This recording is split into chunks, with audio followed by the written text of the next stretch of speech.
Welcome, everyone. We are the Vinyl Community Guncles. We're here again to review an album. This time it's the album from Porcupine Tree, the debut from 1992 called On the Sunday of Life. Porcupine Tree features Steven Wilson, who later went on to have a solo career and later did all the remixes for Yes and Jethro Tull and a bunch of things. But this was how we met him in 1992 with the band Porcupine Tree. So we'll all be giving our thoughts on that. We are the Vinyl Community Guncles. I'm Robert Fithen, along with Mike from Hub Tunes, Richard from Calvin Wazoo, and ladies and gentlemen, the man that knows that a porcupine tree is at least better than a skunk bush, it's Craig from Craig's Vinyl Plethora. Yeah, skunks. We had lots of those in my house growing up. Well, underneath my house. Skunk bush city limit. Must have been delightful. It was wonderful. Yeah, especially when one got in the house. Yeah. Those were good memories. All alone in of the skunks that were under my house. Smelly memories. Yeah, of the skunks in my house. Happy with you. Yeah. Ooh. What Mike from Hub Tunes, it's first. That's gorgeous. That was really pretty. Swoon. So, Porcupine Tree. This is a band that on my channel, in the comments, and just kind of in real life, since the day they debuted, everyone tells me, you have to check them out. They're your kind of thing. You would love them and blah, blah, blah. Everyone just raves about them. How come you never talk about Porcupine Tree? I get that in my comments all the time. Because I really don't like them. And I mean, what I've listened to, I get it. It's maybe I would like them if I was like 16 or 17, 18 years old. And because they're kind of proggy. And I was big into prog, in high school and stuff. But their most recent album, I forget the name of it, but everyone was raving about that when it came out. Everyone loved that record. And I put it on because I was like, okay, I got to give them a chance. And I didn't like that at all. So I had never heard this record, and I was excited to listen to it. I listened to this record probably 6 or 7 times. It's very long. It's over an hour. I got lots of notes. So here we go. They're great musicians. I think they're really tight. The drummer especially carries this band. He's really good. I didn't get the guy's name, but excellent. The guitarist definitely has a David Gilmour feel. It definitely, there's a lot of moments here where it's like Pink Floyd. But it's not the good Pink Floyd. It's like that bad Pink Floyd from the 80s and 90s when, that Delicate Sound of Thunder crap. There's that kind of vibe. A lot of his solos, his guitar solos, sounds exactly like David Gilmour from that era. So I'll go right into it. Music for the Head was a nice song to open it with. It was fine. Jupiter Island, I really liked. Awesome drumming. The drumming on that is really spectacular.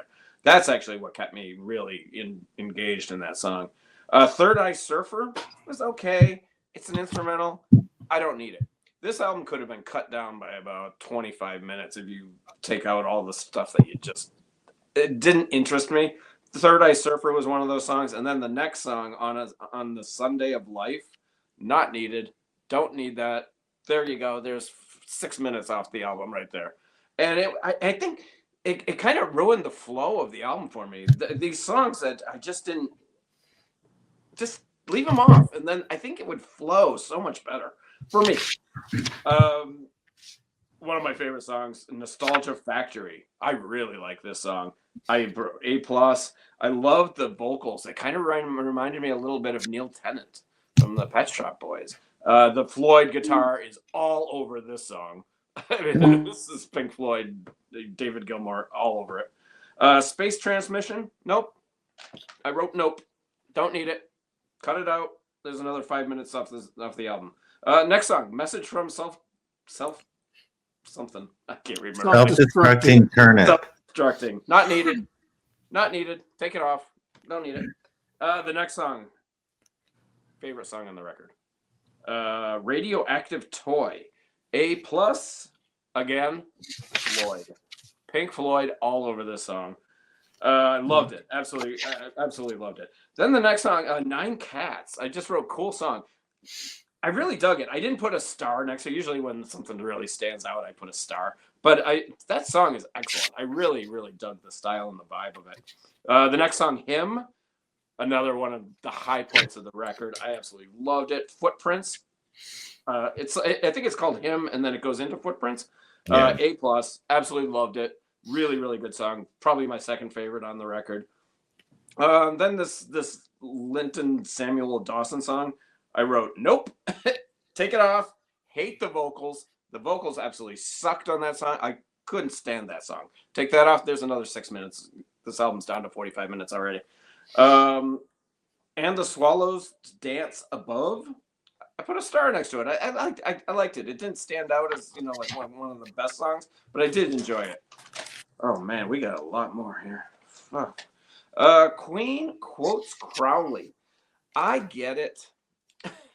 I totally get it. I hated those vocals, man. I didn't like the vocals at all. But I understand why they did the vocals like that. But musically, A+. I thought musically it really was very cool. This band is really good. The musicianship in this band is excellent. No Luck with Rabbits. Not needed. Take it off. There's another 3 minutes off this record. Begonia Seduction. It was pretty. I just wrote pretty.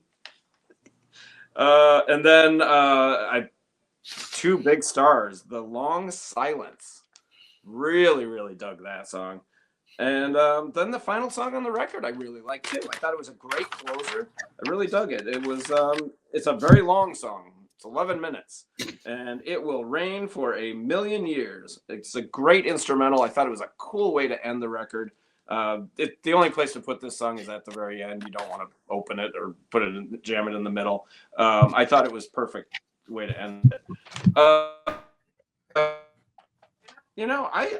kind of liked it. If you took off those 6 songs, it'd be a great record.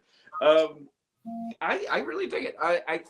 I don't know if I would ever buy it on vinyl though, because skipping those songs, I would want to skip them. And maybe it's a CD album that I would probably just buy it on CD, to skip those couple of instrumentals and stuff.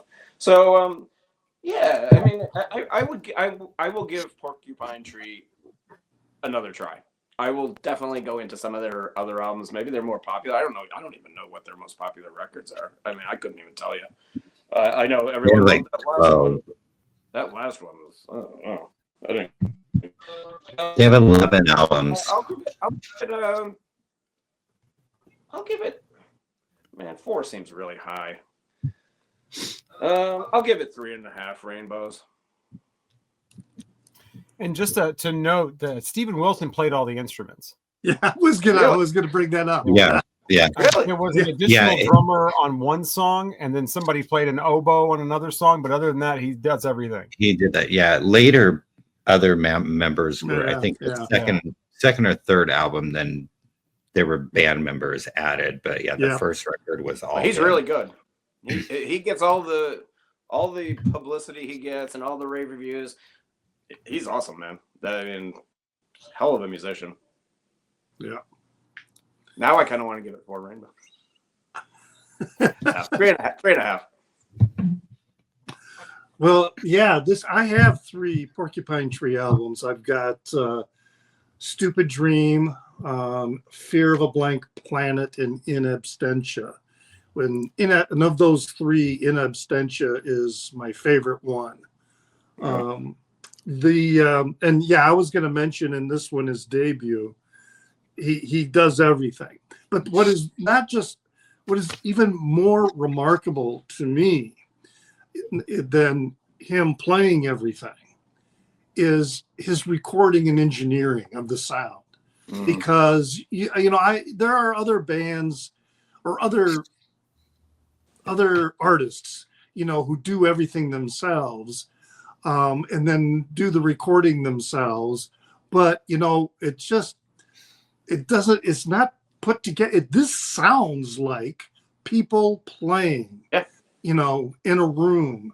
So to me, it is just a marvel of sound engineering and recording, what he does with this. And I really, really like this debut. In a lot of the same songs that Mike was mentioning, like Jupiter Island, it has, to me, it had like a bit of a dance hall kind of sound to it. And it was very psychedelic, very late 60s kind of sound. And the way he was singing, he kind of enunciates like Syd Barrett. So I get a Syd Barrett vibe a lot with some of his songs. Third Eye Surfer, that's that's kind of a jazz fusion instrumental, and that's the one where he's got a guest, John Marshall, on drums. And then the oboist is on the title song on the Sunday of Life. I like the Nostalgia Factory because his vocals, I like his later vocals in the later albums. The vocals in his debut are they're a little upper range than what happens with his later recordings. But I liked his vocals on the Nostalgia Factory because it kind of sounded whimsical, like he was a caterpillar, kind of singing, I don't know. That's what I wrote down. His vocals sound like a caterpillar singing. It was, yeah, I like the vocals on that song. And then Radioactive Toy, I wrote down Pink Floyd also, but better. It's very menacing vibe in that song, and it's very grandiose in its sound. I liked Nine Cats. I wrote down it's whimsical, it's poetic. It's on this acoustic guitar, but then you've got the pedal steel going in the background. And so very, very full instrumentation going on there. And then, and I stop and think, shit, he's doing everything himself. So I kind of thought Footprints, well, it's an ode to the Beatles, Lucy in the Sky with Diamonds. Musically, it's a really strong song, but lyrically, it's kind of weak, I thought, and it was weak in that sense. But the music was fantastic with it. And then, that's Linton Samuel Dawson. That's the one that's a direct ode to, actually, it's just a direct reference to LSD. I could see this as being an animated video, very much a cartoonish and psychedelic romp. And then, a lot of the, I liked Queen's Quotes Crowley. That's the guest vocalist, Solomon St. Germain. It's a wild guitar. He's playing. He's picking it way down by the pickups. And he's just getting this really fantastic distorted sound. I wrote down Zappa and Hendrix. He was getting that kind of sound to me, out of the guitar. And then, the closer, It Will Rain for a Million Years. Great guitar tone on that. And there's some killer bass that he's playing in there. I kind of wish he would have sung the lyrics instead of spoken them. But it's not like a deal breaker, I guess. But I just was kind of like, oh, and I kind of just wish he was kind of singing. So, those were the highlights, the interludes, and some of the little things. It is a long album, but I was not, for me, my mind did not wander. I was able to listen to it each time all the way through and not feel impatient. I never felt impatient for this thing to get over with or anything like that. Yeah, me neither. And you'll probably want to get it on CD because I looked up the vinyl prices and to hell with that noise. And because it is such a long album, And with the recording and everything, it's probably better to get it on CD anyway. And I'm sure you could find it for $4 or something like that someplace. But yeah, it's on my list to get this on CD. I can't afford the vinyl. And I'm going to give it 4.5 rainbows. Well, it was originally going to be a triple album, and he cut it. These are the best tracks, apparently. But just something I read about it. But yeah, it was going to be a triple album. That would have been a hell of a debut. Yeah, right. Yeah, and sure then the some guy he went to high school with wrote most of the lyrics, Alan Duffy. And he wasn't even talking to the guy when he released the album. So that was another thing that I read, which I thought was interesting. I felt impatient because Richard was saying it was just so long. And I appreciate, and the fact that he did this, like what impressed me was that it's like he made all these sounds. He did all, just a few guest spots here and there. And I was quite impressed by that. But yeah, a lot of the intros and stuff, they were unnecessary. I felt like a lot of that could have been cut out. And the creepy guy telling stories, that voice or whatever it was. And, you do know that bad girls go to hell. That guy, he showed up quite a few times. I really liked the Radioactive Toy. You could have shaved about 4 minutes off of it, and it would have been a fantastic, even better song. His voice sometimes felt grating, sometimes didn't. The sped up on that Linton Samuel Dawson, like that song would have been so much better if it didn't have that sped up chipmunk sounding voice, because I actually kind of liked that one. Then I was like, why did he have to do the vocals like this? So that's what I found myself saying a lot of time. Well, why did you do it like this? But then this is 92. This guy is creative. I'm not the hugest like knower-aller or whatever when it comes to Pink Floyd. I have 3 of their albums. Those are the only ones I know, and that's Wish You Were Here, the Wall, and then the triangle one. See, I don't even know the names of them. And there were times like it felt like you're trying to replicate Pink Floyd. I felt like there was a lot of the times that like you listened to these Pink Floyd albums and you were trying to recreate them. So sometimes it felt like there was originality, but then there wasn't. I don't know if that makes sense, because it's like I do feel like some of it was almost like a carbon copy. But again, I have 3 albums to reference it to. So but that's just kind of how I felt at moments. I felt like I was listening to Pink Floyd. But it wasn't the most wretched experience of my life. That's your catchphrase. It is. I didn't hate it. I don't know that I need to hear this album again. But but he didn't hate it. No, it's just maybe it's a little too time consuming, and maybe if I'm in the right headspace. Okay, we have reviewed double albums on this. The people are acting like this is the longest album we've ever heard or something. What? I don't. London Calling's probably just London Calling is a double album. We did that one, but it didn't feel like a double album. Oh, this felt like it was going on for centuries, probably because the songs were so long. And I'm not dissing this. I think the guy's incredibly talented. It's not my jam. It's not my wheelhouse.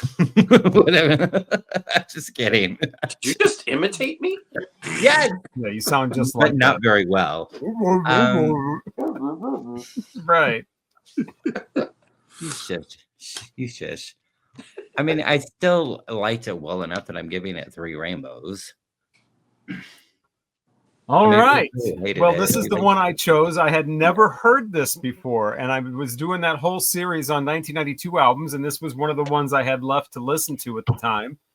And so I thought, you know what? I'll just I don't want to say kill 2 birds with 1 stone, because that's what you did.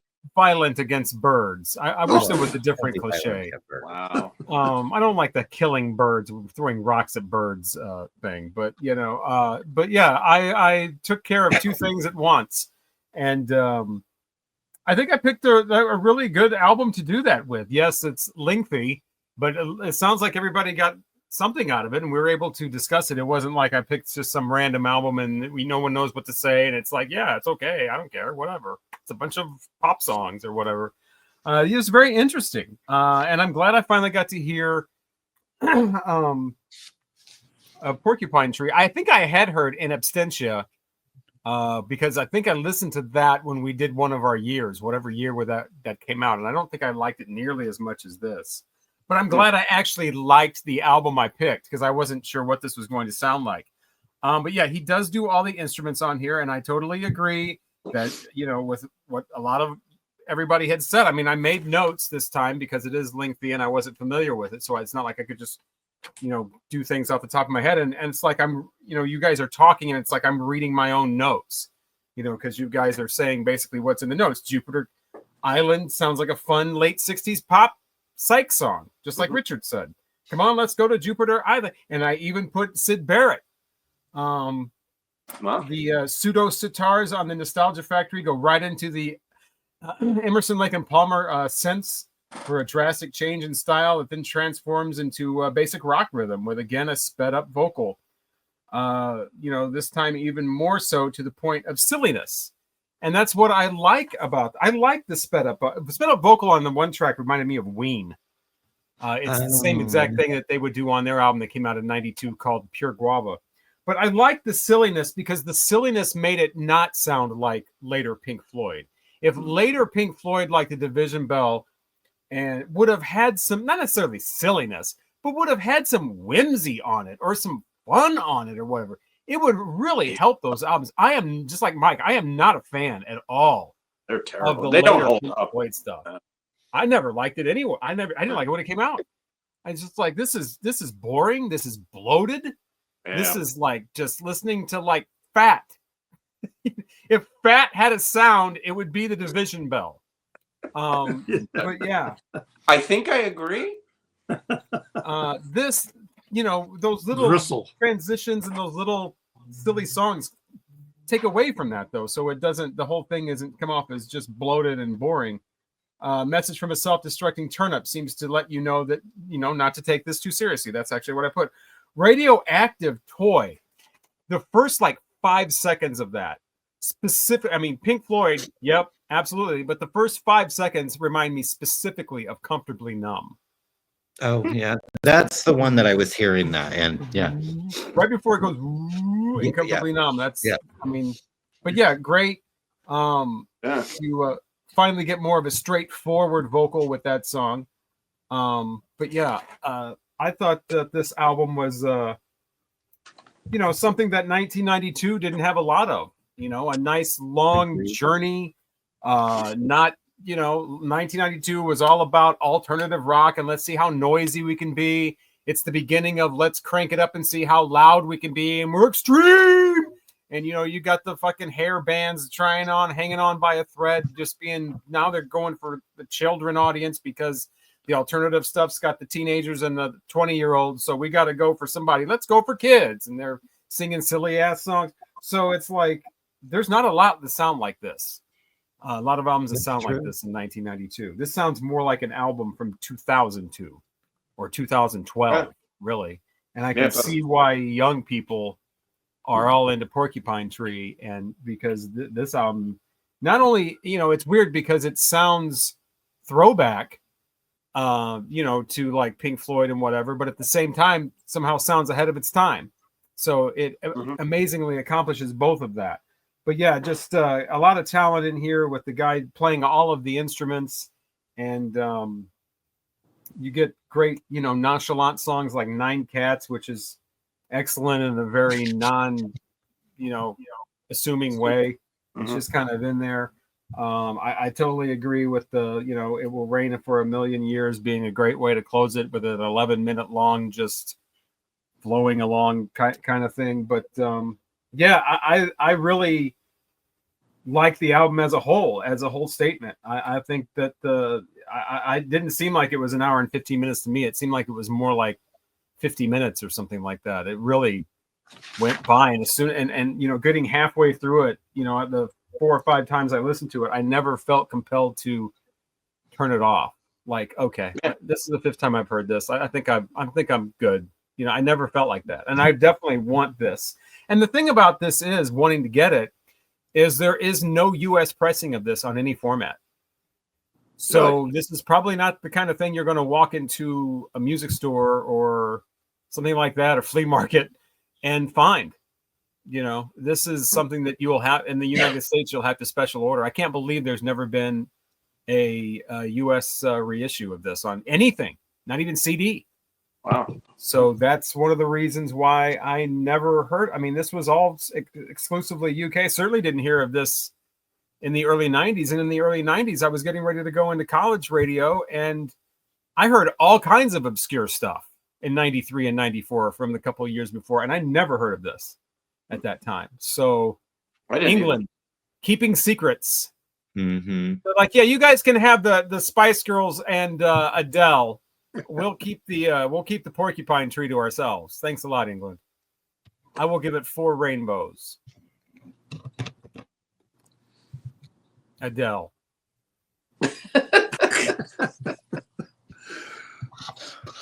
Yeah, I totally dug it. Yeah. I'm gonna check out Abstentia. Yeah, I'm gonna try to listen to them in order. I'm gonna. Well, is that their most popular? Is that his most popular? I think that's the most popular one. That one in Abstentia. It's the one of the 3 that I already have. But I didn't like that the one. best. I don't think a lot. But the other 2 I really like. The one that has the cover I kind of recognize. So I mean, this is the one. Closure Continuation from 2022. Man, I didn't get it, man. Yeah, there's like 11-year split. And also that 9 Cats song, just an interesting fact on that. It was originally, it's from 1983, and it was originally recorded with his band called Karma. Oh, wow. I didn't realize he was doing stuff that early. Yeah. 1983 is the next year I'll be doing. But anyway, what will we be listening to next? Well, it's me, isn't it? Yes. Yeah. Okay. Oh, that's right. Richard's trying to take my spot. No, I'm good because I was thinking, oh shit, I'm the next one, and so I was like panicking. We just did yours. Okay. Thank you. I'm like, well, I mean, we could have, but you know, speaking of random pop albums, yeah, we're listening to Lily Allen. It's Not Me, It's You. Was that Lillehammer? 2009. She's British. Lily who?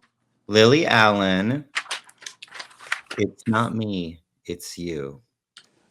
I've actually seen her in concert. Lily. Really, I love her so much. She was at South by Southwest. Probably didn't even have an album out. Nobody knew who she was.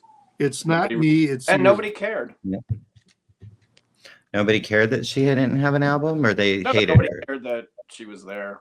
There was like 20 people, and yeah, all right, Lily Allen. It's not me. It's you. It's you. That will be the next album we review. We're also going to do the tops and bottoms of 2016 as well. And we might have some more special shows coming up where we tackle other topics as well. You'll just have to stay tuned and find out. Until then, we are the Vinyl Community Guncles. I'm Robert Fitton, along with Richard at Kelvin Wazoo. Oh, Craig's Spinal Plethora. Do you have a stroke? Yeah. Mike at Hubtones. Thank you so much for watching. Why doesn't somebody in England send us 4 copies of that Porcupine Tree? Yeah, we need album? 4 copies. Yeah. Yeah. Hopefully we'll talk to you again soon. Probably 3. Yeah, I'll 3. We take just one. need 3. I'll take one. Maybe I'll listen to it again. I'll take a CD. I'm done with vinyl. Never.